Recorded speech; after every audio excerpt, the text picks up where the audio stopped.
மதுரை தொகுதியில் வாக்குகள் பதிவாகியுள்ள வாக்குப்பதிவு இயந்திரங்கள் வைக்கப்பட்டுள்ள அறையில் பெண் அதிகாரி ஒருவர் அத்துமீறி நுழைந்ததாக எழுந்த புகாரை அடுத்து நள்ளிரவில் வேட்பாளர்கள் மற்றும் கட்சி பிரமுகர்கள் தர்ணா போராட்டத்தில் ஈடுபட்டனர். கடந்த 18ஆம் தேதி மதுரை தொகுதியில் வாக்குப்பதிவு நடைபெற்றது. பரபரப்பாக நடந்து முடிந்த வாக்குப்பதிவின் பதிவான வாக்குகள் மதுரை அரசு மருத்துவக் கல்லூரியில் வைக்கப்பட்டுள்ளன. அங்கு 3 அடுக்கு பாதுகாப்பு போடப்பட்டுள்ளது. இந்நிலையில் நேற்று பகலில் பெண் அதிகாரி என கூறிக்கொண்ட ஒருவர் அத்துமீறி வாக்குப்பதிவு இயந்திரங்கள் வைக்கப்பட்டிருந்த அறைக்குள் நுழைந்து முக்கிய ஆவணங்களை எடுத்துச் சென்று அருகில் இருந்த கடையில் நகல் எடுத்து வந்ததாக புகார் எழுந்தது. இதுகுறித்து மார்க்சிஸ்ட் கம்யூனிஸ்ட் கட்சியினர் கேட்டபோது அந்த நபர் முன்னுக்கு பின் முரணாக பேசியுள்ளார். அந்த நபரை போலீசார் விசாரணைக்கும் அழைத்துச் சென்றனர். இதனை கேள்விப்பட்ட வேட்பாளர்கள் மற்ற அரசியல் கட்சியினர் நேற்று இரவு சுமார் 10:30 மணியளவில் அரசு மருத்துவக் கல்லூரி வளாகத்தில் திரண்டனர். இத்தனை பாதுகாப்பையும் மீறி பெண் அதிகாரி எப்படி உள்ளே சென்றார் என்று போலீசாருடன் வேட்பாளர்களும் கட்சி பிரமுகர்களும் கடும் வாக்குவாதத்தில் ஈடுபட்டனர்.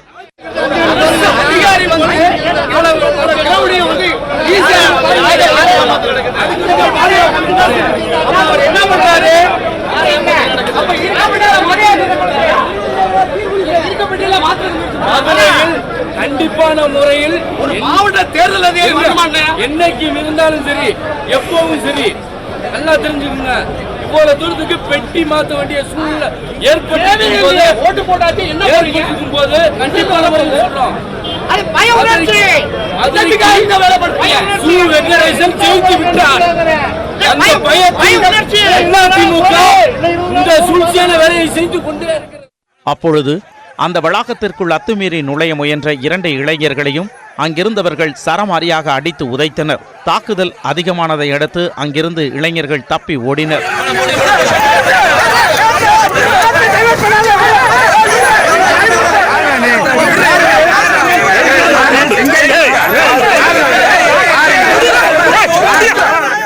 நிலைமை சிக்கலானதை அடுத்து அங்குள்ள வேட்பாளர்கள் மற்றும் அனைத்து கட்சி பிரமுகர்களும் வாக்குப்பதிவு இயந்திரங்கள் வைக்கப்பட்டிருந்த அறையின் சிசிடிவி காட்சிகளை காட்டச் சொல்லி தர்ணா போராட்டத்தில் ஈடுபட்டனர்.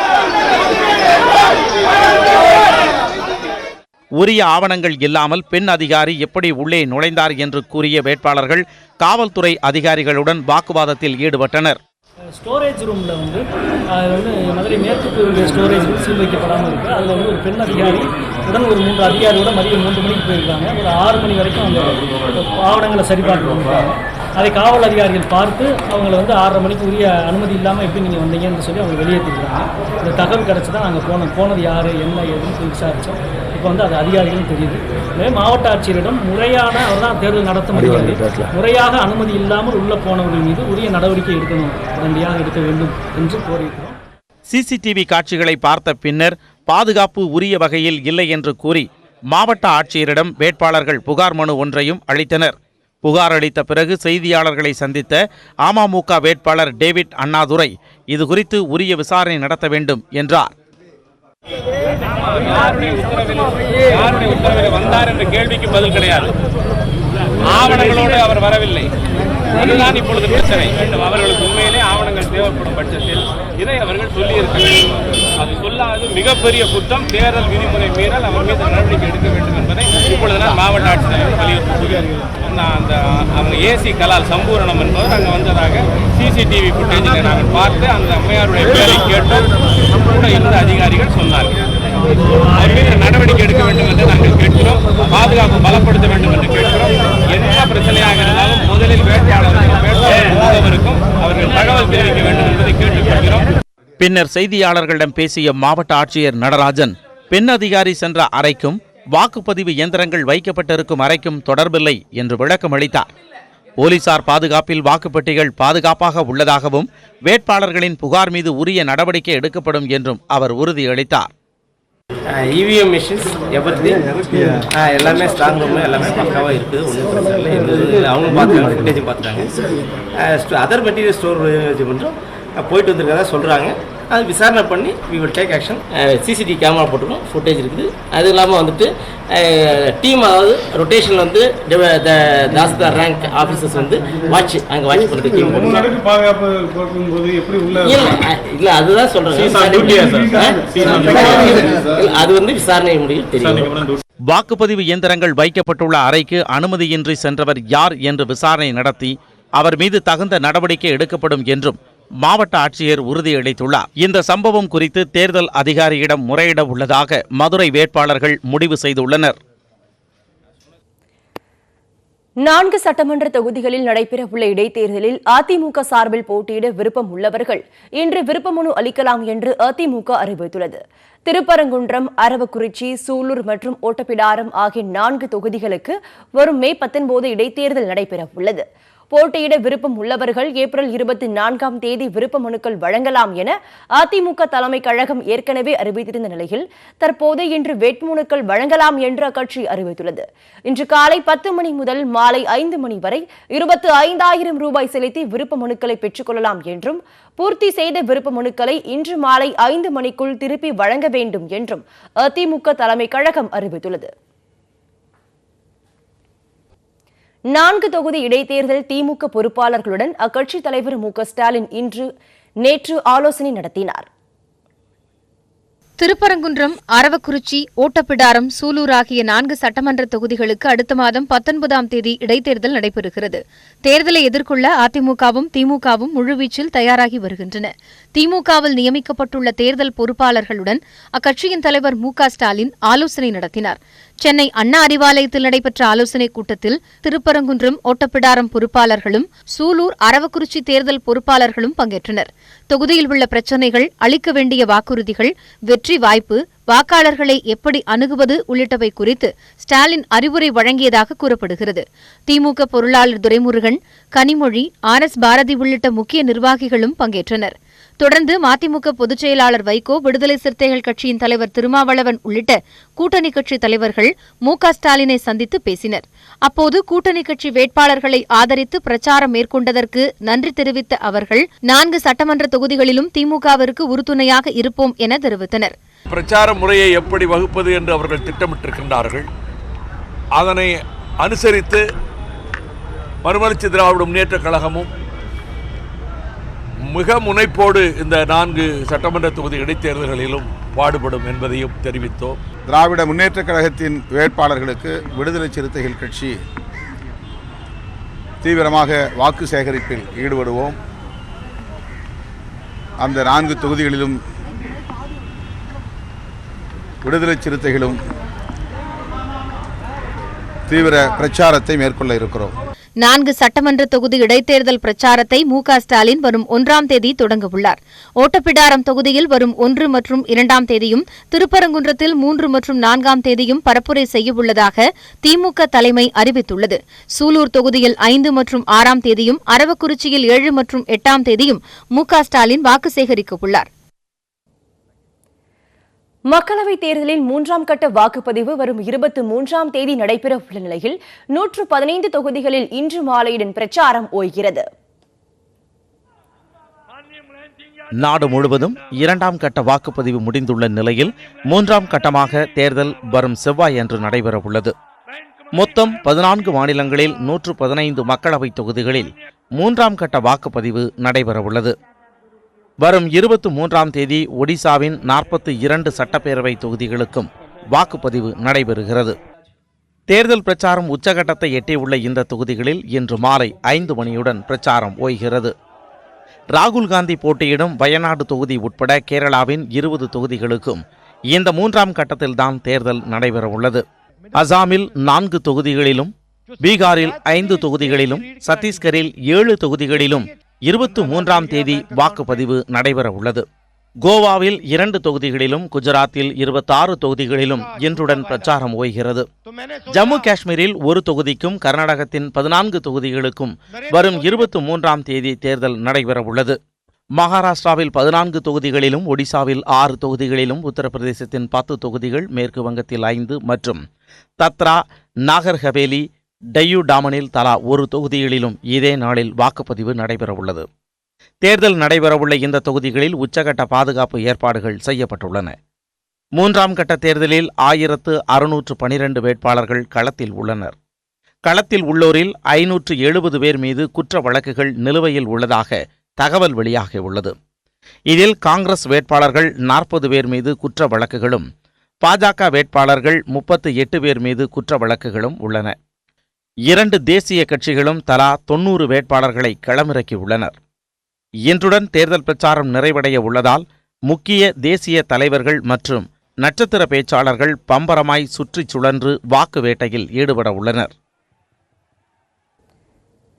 மேற்குவங்க முதலமைச்சர் மம்தா பானர்ஜியை ஸ்பீட் பிரேக்கர் தீதி என பிரதமர் மோடி விமர்சிப்பதுடன் தோல்வி பயத்தில் அவர் தூக்கத்தை தொலைத்து விட்டதாகவும் கூறியுள்ளார். பிரதமரை தேர்தல் தோல்வி பயம் எனும் நோய் பிடித்திருப்பதாக மம்தா பானர்ஜி பதிலடி தந்துள்ளார். மக்களவைக்கு 3ஆம் கட்ட தேர்தல் பிரச்சாரம் இன்று முடியும் நிலையில் வாக்குப்பதிவு நடைபெறும் 12 மாநிலங்கள், 2 யூனியன் பிரதேசங்களில் தேர்தல் களம் சூடுபிடித்துள்ளது. மேற்கு வங்கத்தில் தடம் பதிக்க பாஜக தீவிரமாக முயன்று வருவதால் அங்கு ஆளும் திரிணாமுல் காங்கிரஸ் கட்சியுடன் கடும் மோதல் ஏற்பட்டுள்ளது. இந்த சூழலில் மேற்கு வங்கத்தில் தெற்கு தினஜ்பூர் மாவட்டத்தில் இறுதிக்கட்ட பிரச்சாரத்தில் ஈடுபட்ட பிரதமர் மோடி, மேற்கு வங்கத்தின் வளர்ச்சிக்கு ஸ்பீட் பிரேக்கர் போல் தடையாக மாறிவிட்ட மம்தா பானர்ஜி முதல் 2 கட்ட தேர்தலை பார்த்து 2 தூக்கத்தை தொலைத்து விட்டதாக கூறியுள்ளார். மேற்கு வங்கம் ஒரு முன்மாதிரி மாநிலம் என மம்தா பேசி வருவதை விமர்சித்த மோடி, மக்களிடம் அதிக வரி வசூலிக்கும் மேற்கு வங்க நடைமுறையை நாடு முழுவதும் அமல்படுத்த மம்தா முயன்று வருவதாகவும் சாடியுள்ளார். மோடியின் பேச்சுக்கு கிருஷ்ணாபூர் தொகுதி பொதுக்கூட்டத்தில் பதிலளித்த மம்தா, தேர்தல் தோல்வி பயம் பிரதமரை பீடித்திருப்பதாகவும், உத்தரப்பிரதேசம், குஜராத் மற்றும் ராஜஸ்தான் உள்ளிட்ட பல்வேறு மாநிலங்களில் பாஜகவுக்கு தோல்வி கிட்டும் என்பதை அறிந்து அவர் முகம் வெளிரி போயிருப்பதாகவும் கூறியுள்ளார். உத்தரப்பிரதேசத்தில் பொதுக்கூட்டங்களில் பேசிய மோடி, பகுஜன் சமாஜ் மற்றும் சமாஜ்வாதி இடையே ஏற்பட்டுள்ள உறவு போலியானது என்றும், மே 23ஆம் தேதிக்கு பிறகு அது கலகலத்துவிடும் என்றும் கூறியுள்ளார்.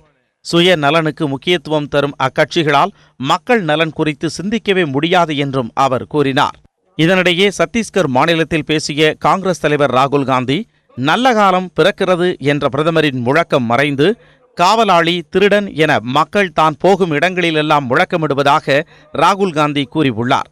கடந்த 5 ஆண்டுகால ஆட்சியில் மோடியின் உண்மையான முகத்தை மக்கள் பார்த்துவிட்டதாகவும் ராகுல் தெரிவித்தார். உத்தரப்பிரதேசத்தில் ராம்பூரில் பிரச்சாரத்தில் ஈடுபட்ட பகுஜன் சமாஜ் கட்சி தலைவி மாயாவதி, காங்கிரஸ் கட்சியைப் போலவே எதிர்க்கட்சிகளை அச்சுறுத்த சிபிஐ, அமலாக்கப் பிரிவு மற்றும் வருமான வரித்துறையை பாஜக பயன்படுத்தி வருவதாக விமர்சித்துள்ளார்.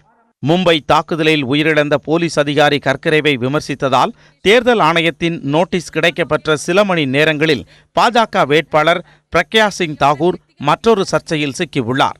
போபாலில் நேற்று பேட்டியளித்த பிரக்யா, பாபர் மசூதியின் மீது ஏறி அதை இடிக்க தான் உதவியதாகவும், அந்த இடத்தில் பிரம்மாண்ட ராமர் கோவில் கட்டப்படும் என்றும் கூறியுள்ளார். அதைத் தொடர்ந்து அவருக்கு தேர்தல் ஆணையம் 2வது நோட்டீஸ் அனுப்பியுள்ளது. அமேதி தொகுதியில் காங்கிரஸ் தலைவர் ராகுல் காந்தியின் வேட்புமனுவில் சர்ச்சை ஏற்பட்டதை அடுத்து அதன் மீதான பரிசீலனையை வரும் 22ஆம் தேதிக்கு தேர்தல் ஆணையம் ஒத்திவைத்துள்ளது. உத்தரப்பிரதேசம் அமேதி மக்களவை தொகுதியில் தாக்கல் செய்யப்பட்ட வேட்புமனுக்கள் மீதான பரிசீலனை நடைபெற்றது. அப்போது சுயேட்சை வேட்பாளர் துருவ்லால் சார்பில் ராகுல் காந்தி வேட்புமனுவுக்கு ஆட்சேபம் தெரிவிக்கப்பட்டது. பிரிட்டனில் ஒரு நிறுவனத்தை பதிவு செய்த போது ராகுல் தனி பிரிட்டன் குடிமகன் என குறிப்பிட்டுள்ளதாகவும், இது மக்கள் பிரதிநிதித்துவ சட்டத்துக்கு எதிரானது என்றும் குற்றம் சாட்டப்பட்டது. மேலும் ராகுல் காந்தி கல்லூரியில் படித்த போது ரால் வின்சி என்ற பெயரை பயன்படுத்தப்பட்டுள்ளதாகவும், ராகுல் காந்தி என்ற பெயரில் எந்த கல்வி சான்றிதழும் இல்லை என்றும் புகார் தெரிவிக்கப்பட்டது. இதையடுத்து ராகுல் காந்தியின் வேட்புமனு மீதான பரிசீலனையை தேர்தல் அதிகாரி வரும் 22ஆம் தேதிக்கு ஒத்திவைத்தார்.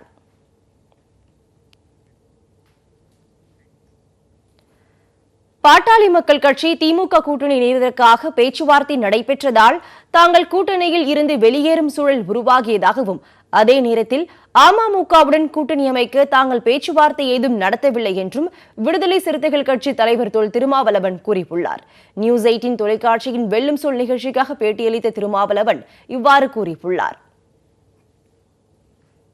திமுக கூட்டணியில் இடம்பெற முடியாத ஒரு சூழல் உருவாகும் அப்படின்னு ஒரு கட்டம் இருந்துச்சு. பாட்டாளி மக்கள் கட்சியோட ரொம்ப தீவிரமாக திமுக தரப்பில் பேசப்படுது அப்படின்னு. பாட்டாளி மக்கள் கட்சி நிச்சயமாக இந்த அணிக்கு வரமாட்டாங்க. இந்த மாதிரி பேச்சுவார்த்தை நடத்துகிற நாடகத்தின் மூலமாக திருமாவளவன் உணர்ச்சி வயப்பட்டு அந்த அணியிலேருந்து வெளியேற வாய்ப்பு இருக்குது. அதனால் இப்படி பேசுவோம் அப்படின்னு அவங்க நாடகம் ஆடுறாங்கங்கிற மாதிரி தான் நான் நினச்சேன். அதாவது நீங்கள் பாமகவோட பேசியிருக்கிறதுனால நீங்கள் அவசரப்பட்டு இந்த முடிவு எடுத்துட வேண்டாம் அப்படின்னு. பாமக தரப்பில் இது வந்து ஒத்துக்கிட்டாங்க, நீங்களும் இருக்கிறத பற்றி விசிகே இருக்கிறத பற்றி எங்களுக்கு பிரச்சனை இல்லைன்னு ஒத்துக்கிட்டாங்க அப்படிங்கிற தகவலாம் சொன்னாங்க. ஆனால் நான் போய் என்ன சொன்னேன், நீங்கள் பாமகவோட பேசுகிறது உண்மையாக இருந்தால், கூட்டணியில் அவங்கள சேர்த்துக்கிறதும் உண்மையாக இருந்தால் விசிகே அங்கே இருக்காது. அது ஏன்னா எங்கள் மேலே அபாண்டமான பழியை சுமத்திருக்கிறாங்க, கடுமையான காயத்தை உருவாக்கியிருக்காங்க அப்படின்னு சொல்லியிருந்தேன். அதனால் ஒரு வேளை இப்படி ஒரு பேச்சு வெளியே வந்திருக்கலாம். அப்படி நாங்கள் வந்து திமுக கூட்டணி விட்டு வெளியேறி அமமுகவோட போகிறதுக்கு வாய்ப்பு இருக்குங்கிற மாதிரி யாராவது சொல்லியிருக்கலாம். அப்படி எந்த முயற்சியும் இருதரப்பும் நடக்கும். கூடங்குளம் அணு உலைகளில் அடிக்கடி பழுது ஏற்படுவது உண்மைதான் என்று இந்திய அணுசக்தி கழக தலைவர் கமலேஷ் நீல்கந்த் வியாஸ் ஒப்புக்கொண்டுள்ளார். இதனால் அணு உலைகள் குறித்து சுதந்திரமான விசாரணை குழு அமைத்து விசாரிக்க வேண்டும் என்று சுற்றுச்சூழல் ஆர்வலர்கள் கோரிக்கை விடுத்துள்ளனர். கூடங்குளத்தில் பொதுமக்கள் மற்றும் சமூக ஆர்வலர்களின் கடும் எதிர்ப்புக்கு இடையே அமைக்கப்பட்ட முதலாவது அணு உலையில் 2013ஆம் ஆண்டு மின் உற்பத்தி தொடங்கப்பட்டது. இதற்கு பின்னர் 2017ஆம் ஆண்டு இரண்டாவது அணு உலையும் செயல்பாட்டிற்கு வந்து மின் உற்பத்தி தொடங்கப்பட்டது.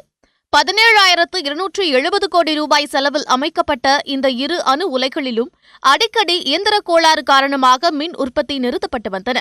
இதனால் அணு உலைகளின் நம்பகத்தன்மை குறித்து சுற்றுச்சூழல் ஆர்வலர்கள் கேள்வி எழுப்பி வந்தனர்.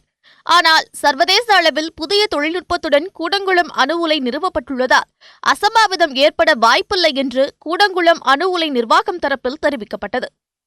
இருப்பினும் இது தொடர்பாக அணு உலைக்கு எதிராக தொடக்க முதலே போராடி வரும் பூவுலகின் நண்பர்கள் அமைப்பினர் தகவல் அறியும் உரிமைச் சட்டத்தின்படி விவரங்களை பெற்றனர். அதன்படி கூடங்குளம் முதலாவது அணு உலை செயல்பாட்டிற்கு வந்தது முதல் கடந்த ஜனவரி மாதம் வரை 47 முறை பழுதாகி மின் உற்பத்தி நிறுத்தப்பட்டிருப்பது தெரியவந்தது.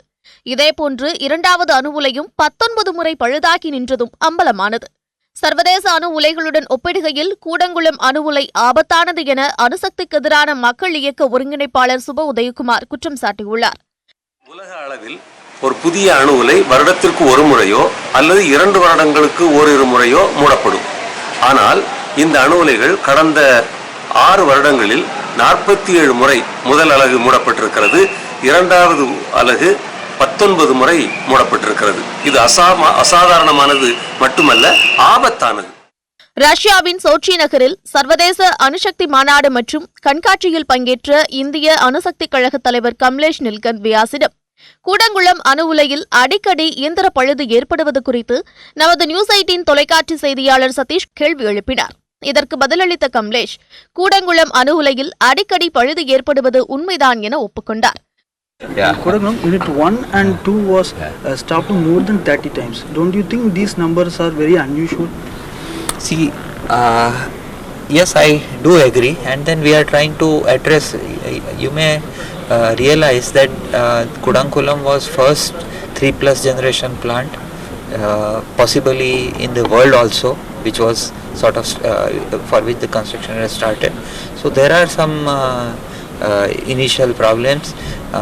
In Tarapur also similar type problems were faced in the initial 3-4 years of operation. So I feel definitely NPCIL is putting in tremendous amount of effort and they will be able to overcome the difficulties.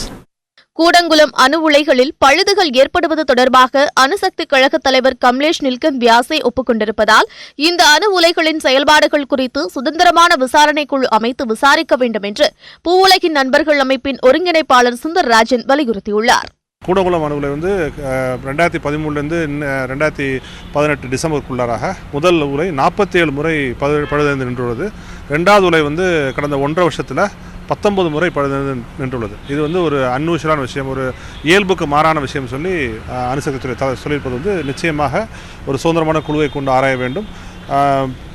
மேலும் அந்த கூடங்குளம் அணு உலையின் விரிவாக்க திட்டத்தை உடனடியாக கைவிட வேண்டும் சொல்லி நாங்கள் தமிழக அரசையும் இந்திய அரசையும் கேட்டுக்கிறோம்.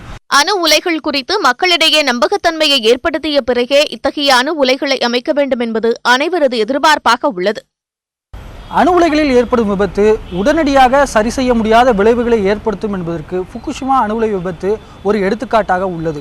அப்படி ஒரு நிலை குடங்குடத்தில் ஏற்பட்டு விடக்கூடாது என்பதற்கான உறுதியான நடவடிக்கைகளை தமிழக அரசு மேற்கொள்ள வேண்டும் என்பது அப்பகுதி வாழ் மக்களின் எதிர்பார்ப்பாக உள்ளது. ஒளிப்பதிவாளர் சிவாவுடன் சதீஷ், நியூஸ் 18 தமிழ்நாடு.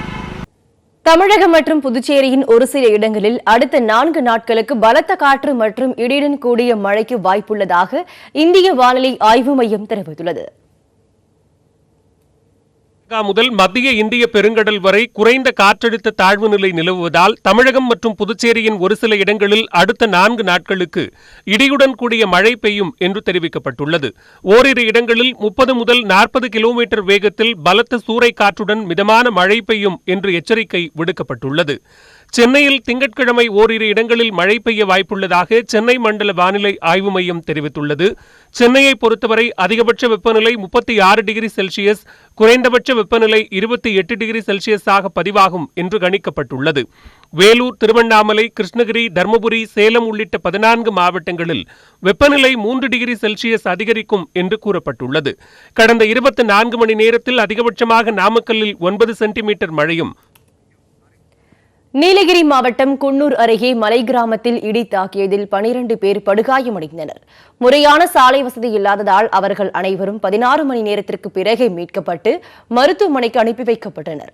நீலகிரி மாவட்டத்தில் கடந்த சில நாட்களாக மாலை நேரத்தில் பரவலாக மழை பெய்து வருகிறது. இந்நிலையில் குன்னூரை அடுத்த சின்னாலக்கொம்பை மலை கிராமத்தில் நேற்று மாலை இடியுடன் கூடிய கனமழை பெய்தது. அப்போது வீடுகளின் மீது இடி இறங்கியதில் குழந்தைகள், கர்ப்பிணி உட்பட 12 பேர் படுகாயமடைந்தனர். அக்கம் பக்கத்தினர் அளித்த தகவலின் பேரில் ஆம்புலன்ஸில் மருத்துவ குழுவினர் சம்பவ இடத்திற்கு புறப்பட்டனர். ஆனால் முறையான சாலை வசதி இல்லாததால் நடுவழியில் சிக்கி தவித்தனர்.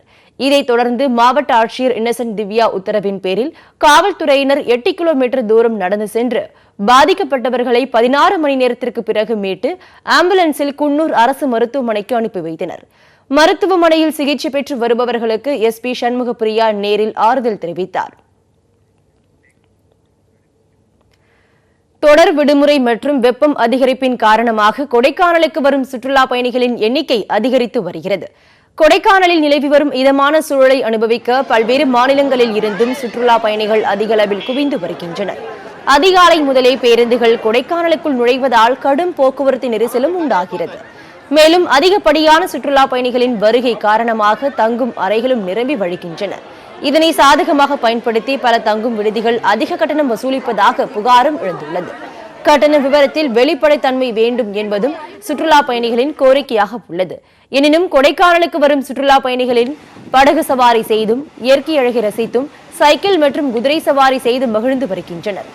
தவழும் மேகக்கூட்டங்களை ரசிக்கும் மக்கள் பிரையன் பூங்காவையும் கண்டு ரசிக்க தவறுவதில்லை. சுற்றுலா பயணிகளின் வருகை அதிகரிப்பால் வணிகமும் சூடு பிடித்துள்ளது. இதனால் வணிகர்களும் மகிழ்ச்சி அடைந்துள்ளனர்.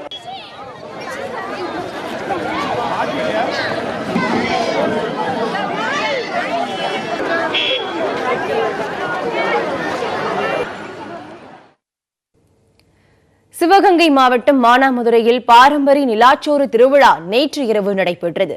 வைகை ஆற்றில் ஏராளமான பொதுமக்கள் குடும்பமாக நிலாச்சோறு உண்டு மகிழ்ந்தனர். மானாமதுரையில் சித்திரை திருவிழா வெகு பிரசித்தமானது.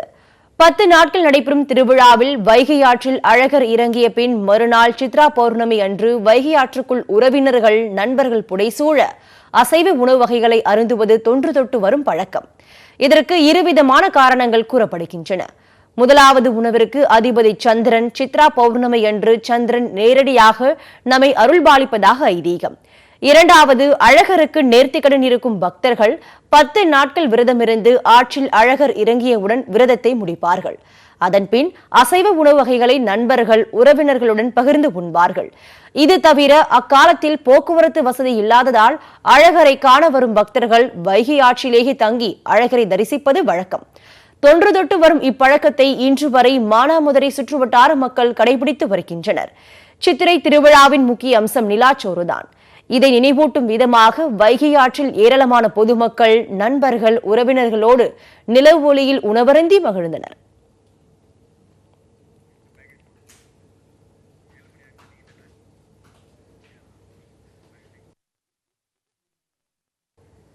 தமிழகம் மற்றும் புதுச்சேரியில் மீன்பிடி தடைக்காலம் அமலில் உள்ள நிலையில் மீன்களின் வகைகளை பொறுத்து விலை அதிகரித்துள்ளது.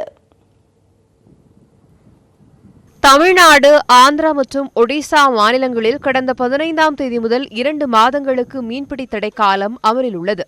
இதன் காரணமாக பெரிய படகுகள் மூலம் கிடைக்கும் மீன்களின் வரத்து முற்றிலும் நின்றது.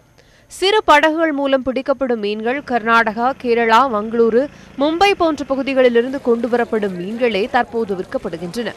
இதனால் விலை கடுமையாக அதிகரித்துள்ளது. சென்னையில் கட்லா மீன் 120 ரூபாய்க்கும், கடம்பா சிறியது 150 ரூபாய்க்கும், கடம்பா பெரியது 200 ரூபாய்க்கும், வஞ்சிரம் சிறியது 600 ரூபாய்க்கும், வஜ்ரம் பெரியது 800 ரூபாய்க்கும் விற்கப்படுகிறது. வவ்வால் கருப்பு 600 ரூபாயாகவும், வவ்வால் வெள்ளை 900 ரூபாயாகவும் உள்ளது. 1 கிலோ 800 ரூபாய் வஞ்சிரம், சின்ன சங்கரா 200 ரூபாய், பெரிய சங்கரா 300 ரூபாய், சீலாலாம் 400 ரூபாய் 1 கிலோ. வாங்கினது எப்படி விற்கிறதுன்னு தெரில, நாங்கள் எப்படி பொழைக்கிறதுன்னு தெரில. இந்த 2 மாதத்துக்கு போட்டுங்கெல்லாம் எப்போ இதோட 2 மாதம் பொறுத்து தான் போட்டெல்லாம் எடுப்பாங்க. அது வரைக்கும் நாங்கள் எப்படி பொழைக்கிறதுன்னு தெரில. ஜனமும் வரமாட்டேது வெயிலுக்கு, மீனும் இல்லை எங்களுக்கு. இந்த 60 நாள் நாங்கள் என்ன பண்ணுறதுன்னு எங்களுக்கே தெரில. கிழக்கு கடற்கரையில் கடைபிடிக்கப்படும் மீன்பிடி தடைக்காலமே தவறானது என்று வாதிடுகின்றனர் மீனவர்கள். மழைக்காலமான அக்டோபர், நவம்பர், டிசம்பரில் மீன்பிடி தடைக்காலத்தை கொண்டுவர வேண்டும் என்றும் கோரிக்கை வைக்கின்றனர். கிழக்கு கடற்கரையில் மீன் பிடிக்கக்கூடாதுன்னு சொல்லக்கூடிய இந்த கோடை வெயில் நேரத்தில் மீன்கள் இனவிருத்தி செய்கிறதுன்னு சொல்கிறது அறிவியல் பூர்வமாக நிரூபிக்கப்படாத வடிகட்டிய பொய். ஏன்னா மேற்கு கடற்கரையில் இருக்கக்கூடிய கேரளா, கர்நாடகா, கோவா, மகாராஷ்டிரா போன மாநிலங்களில் அங்கே மான்சூன் பீரியடில் மழை பெய்யக்கூடிய நேரத்தில் மீன் இனவிருத்தி நடக்குது. அதனால் அங்கே மீன் வளம் நல்லா இருக்குது. இங்கே இந்த கோடை வெயிலில் ஸ்கூல் பசங்களுக்கு விடுமுறை விட்டுருக்க மாதிரி மீன் பிடிக்கக்கூடாதுன்னு சொல்லி எங்களுக்கு தடை விதிச்சிருக்கிறாங்க. நாங்களும் இந்த மீன்பிடி தடை காலத்தை அக்டோபர், நவம்பர், டிசம்பர் மாதத்தில் நமக்கு மான்சூன் பீரியடில் வைங்க. அந்த நேரத்தில் நாங்கள் பிடிக்கக்கூடிய மீன்களில் மீன் குட்டிகள், முட்டைகள்லாம் இருக்குது. அதனால் மீனவருடைய அறிவியல் பூர்வமாக நாங்கள் சொல்லக்கூடியதை அரசாங்கம் ஏற்றுக்கிட்டு இந்த மீன்பிடி தடை காலத்தை மாற்றி அமைக்கன்னு சொல்லி அகில இந்திய மீனவ சங்கம் சார்பில் கோரிக்கை விடுக்கிறேன். மீன்பிடி தடைக்காலம் காரணமாக 5000 முதல் 15000 விசைப்படகுகள் நிறுத்தப்பட்டுள்ளதால் மீனவர்கள் வருவாய் இழந்துள்ளனர். தடைக்காலம் 61 நாட்களாக உள்ள நிலையில் ஒரு நாளைக்கு 500 வீதம் 30,000 ரூபாய் உதவித்தொகை தர வேண்டும் என்றும் மீனவர்கள் கோரிக்கை வைக்கின்றனர். தடைக்காலம் அமலுக்கு வந்த 5 நாட்களிலேயே மீன்களின் விலை கிலோவுக்கு 25% மேல் அதிகரித்துள்ளது. இனிவரும் நாட்களில் விலை மேலும் உயரும்.